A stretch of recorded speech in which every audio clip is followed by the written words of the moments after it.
Hey, what's going on? It's Sod Dudes. My name is Dean. Thank you for joining me today. Welcome back to Black Ops 3, a year in review.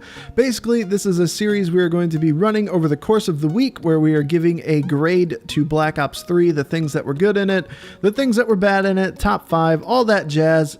The Infinite Warfare beta is coming out next week, so it's time to sort of review Black Ops 3 and give it a grade and all that stuff. So, today we're going to be talking about the top 5 weapons in the game.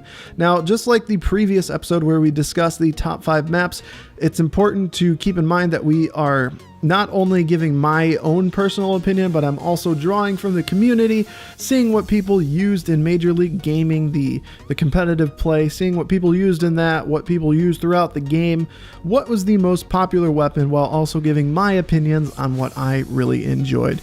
This list will be working from bottom to top. We were going from 5 to 1. You may not agree, but let me know your opinions also, as always. So starting at number 5, it is a personal favorite of mine. Honestly, I would give it number 2 if it was my own personal choice, but since we are drawing some other things from the community, it is going to come in at number 5, and that is the Man of War. The Man of War was a very powerful hitting assault rifle, and for me, it was really good to use at a medium and long range. It has a lot of versatility in it because it hits so hard. You can run it a lot of different ways. The iron sights are opinionated. I sort of started to get used to them, or more used to the iron sights towards the end of the game, but it's preferred to run with an with an optic, but again, that's always opinion based, and that gun was really good and I really loved it and I thought it was great. The biggest drawback of it is it's kind of clunky. They tried to make it a little bit slower, heavier usage. Iron sights don't come up as fast, but really, it's still a great weapon. That is number 5, the Man of War. Coming in at number 4, now this is something that I wouldn't have on my personal top 5, but it was very much used in competitive play, and at the beginning of the game, people really loved it. It was actually the very first thing that I used the prestige token, or whatever those were called, to keep something in the next prestige, and that is the M8A7 Burst Assault Rifle. This gun is the successor to the amazing M8A1 in Black Ops 2 that people love so much, but the M8A7 for me is a little bit different. It's not as powerful. It doesn't seem to get one burst as much, but alas, people really loved it with the stock attachment and either a red dot or an ELO. People loved it in competitive play, and it is very well used. Really good for hardcore also, like most burst fire weapons are.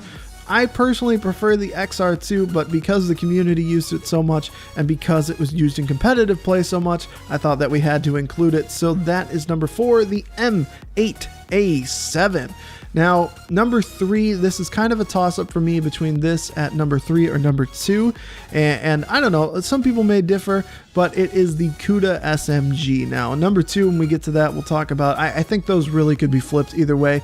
Kuda is a great weapon. It has very low recoil, and it didn't even get patched for a very long time, and because of that, it would have been, honestly, it would have been number 1 for me if it never got patched. It eventually did, and the patch doesn't do that much to it. I don't even remember the specifics of what that patch did, but it did bring its, it brought its overall abilities down for the Kuda, but for me, it was still a great weapon. It's obviously the baby of the MP5. It's the recreation of the MP5 in a new world setting, and the MP5 is one of the best guns of all time, one of my personal favorites of all time, and the Kuda operates very well just like that. It's great for a stealth build. You can use it with a suppressor. It's great with like a stock rapid fire build, whatever you want. A lot of these weapons, actually really all these weapons, can really be run in any sort of versatile way, and the Kuda is no exception to that. Now, coming in at number 2, and like I said, this could be kind of a flip-flop between this at 2 or 3, and I think this will surprise a lot of people because I think that the majority of you guys would think that this would be number 1, but number 1's a bit of a surprise. I think you'll be interested to hear what number 1 is. Coming in at number 2 is the VMP. Now, the VMP is the monster. It's the one that has withstood all the patches patches, to be honest with you. Honestly, the Vesper would be number one if they didn't nerf and buff it so many times, but it's been through a million nerfs and buffs, and it would have probably been number one had it not been fixed or corrected so many times. The VMP has had a couple things, a couple tweaks here and there, but overall, it's really maintained the course of time. It's obviously the number one used gun in competitive play, that and the M8A7. And in public play, a lot of people really love using it with their dead silence and their blast suppressor. If you think of dead silence, blast suppressor, you think of tryhards, and you probably think of the VMP. The VMP is a great weapon. I don't blame anyone for using it, and really, it's one of the kings. It's the king of SMGs, in my opinion, but I mean, the CUDA's not too far behind it. I think those could be flip-flopped at 2 or 3. It's really just based on opinion. Now, finally, number 1, and I think this is going to surprise a lot of people because it wasn't really used in competitive play. And I mean, most of these weapons aren't used in competitive play, this particular type. Anyway, it's the Brecci. It's the Brecci, whatever you want to call it, that I'm using in this game.